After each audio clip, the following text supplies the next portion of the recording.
สวัสดีจ้าก็มาพอกับสวนผักและสวนผลไม้จ้ะวันนี้ก็พามาเบิง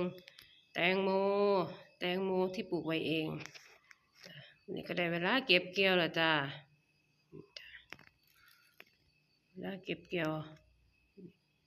หน่วยใบใหญ่หรอกจ้ะหน่วยใหญ่กว่ากำปั่นน้อยหนึ่งนี่จ้ะอืมนี่ปลูกไว้ข้างแปลงผักนี่แหละจ้ะปลูกในกล่องเนาะเขาอยากกินอะไรเขาก็ปลูกอันนั้นล่ะจ้ะนี่จ้ะปลูกไว้ข้างแปลงผักออร์แกนิกจ้ะนี่อีกหน่วยหนึ่งจ้ะต้นเขาเริ่มไว้แล้วจ้ะต้นเริ่มจะตายแล้วนี่นี่จ้ะเดี๋ยวเขาจะลองมาพาเบิ่งนะว่าเขาจะแดงบ่จ้ะนี่จ้ะ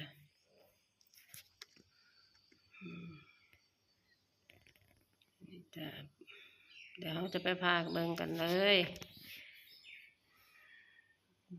มื้อนี้ก็เป็นวันหยุดจ้ะมีวันหยุดก็แวะมาเบิ่งแปลงผักคือเก่านี่ล่ะจ้ะ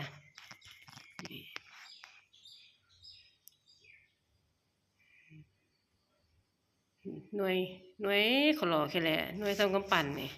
ใหญ่กว่ากำปั่นหน่อยหนึ่งนี่ตัวซอยก็หลายจ้ะนี่จ้ะนี่จ้ะตัวซอยหลายแห้งจ้ะ